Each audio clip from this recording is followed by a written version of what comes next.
बोला है अभी आम आदमी पार्टी की सरकार कहाँ रही है अब तो ये ठेकेदारों की सरकार हो गई है। और सिंगापुर, वहाँ पर क्या, सिंगापुर जाके भी खालिस्तानियों की एंट्री करवाना चाहते हैं अरविंद केजरीवाल जी।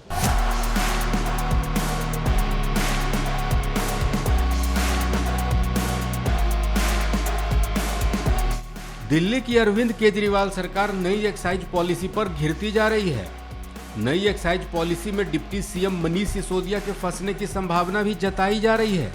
हालांकि अरविंद केजरीवाल ने डिप्टी सीएम मनीष सिसोदिया को क्लीन चिट दे दिया और केंद्र सरकार पर गंभीर आरोप लगाए। केजरीवाल के मुताबिक केंद्र सरकार आम आदमी पार्टी के बढ़ते कद से डर रही है। दूसरी तरफ पूर्वी दिल्ली से बीजेपी सांसद गौतम गंभीर ने सीएम अरविंद केजरीवाल पर पलटवार किया और आम आदमी पार्टी की सरकार को ठेकों की सरकार करार दिया। बोला है अभी आम आदमी पार्टी की सरकार कहाँ रही है अब तो ये ठेकेदारों की सरकार हो गई है।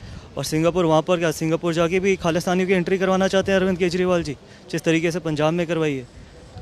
जब कोविड के समय जब राशन की ज़रूरत थी तो कितने माइग्रेंट लेबर्स को दिल्ली से बाहर भगाया गया। उसके बाद जब ऑक्सीजन की कमी थी तो राजनीति करी। उस वक्त पे ठेके खोल के सिर्फ पैसे कमाने की कोशिश की जा रही थी और उस समय भी इनको पैसे कमाने की पड़ी थी जब देश को एक इंसानियत की ज़रूरत थी। तो ये आम आदमी पार्टी अब हटा के नाम अब ठेकेदार की सरकार कर देनी चाहिए, क्योंकि ठेके वालों की तो सरकार है ये। बीजेपी सांसद गौतम गंभीर ने शुक्रवार को मीडिया से बात की। इस दौरान अरविंद केजरीवाल सरकार के मॉडल पर सवाल खड़े कर दिए। उन्होंने कहा कि एक मंत्री जेल में है, दूसरा जेल जाने की तैयारी में है और तीसरा सिंगापुर जाकर खालिस्तानियों की एंट्री करवाना चाहता है। गौतम गंभीर ने आरोप लगाया कि कोरोना संकट के दौरान केजरीवाल सरकार पैसे कमाने में जुटी थी। कोरोना संकट के समय ठेकों के बाहर लंबी लाइन थी। ये शराब माफिया को मदद पहुंचा रहे थे। केजरीवाल सरकार को आम आदमी की चिंता नहीं है, इन्हें सिर्फ पैसे कमाने से मतलब है। गौतम गंभीर ने केजरीवाल के सिंगापुर जाने के सवाल पर भी तंज कसा।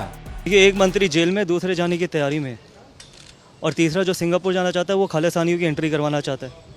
तो खालिस्तानी ठेकेदार ये अपने आप को दिल्ली का बेटा कहते थे कि जब कोविड के समय जब ठेके खोले थे, जब बड़ी बड़ी लंबी लाइनें लगाई थी, जब शराब बेच रहे थे, तो सिर्फ यही नीयत थी कि अपने जो लिकर माफिया है उसको किस तरीके से अनड्यू एडवांटेजेस दी जा सकती थी। तो इस तरीके का ये आम आदमी है कि जहाँ पर दिल्ली की कोई इनको चिंता नहीं है, सिर्फ पैसे कमाने हैं, खालिस्तानियों की एंट्री करानी है और अपना जो मॉडल है। कभी एक बार सवाल उनसे भी पूछी कि मॉडल क्या है दिल्ली में।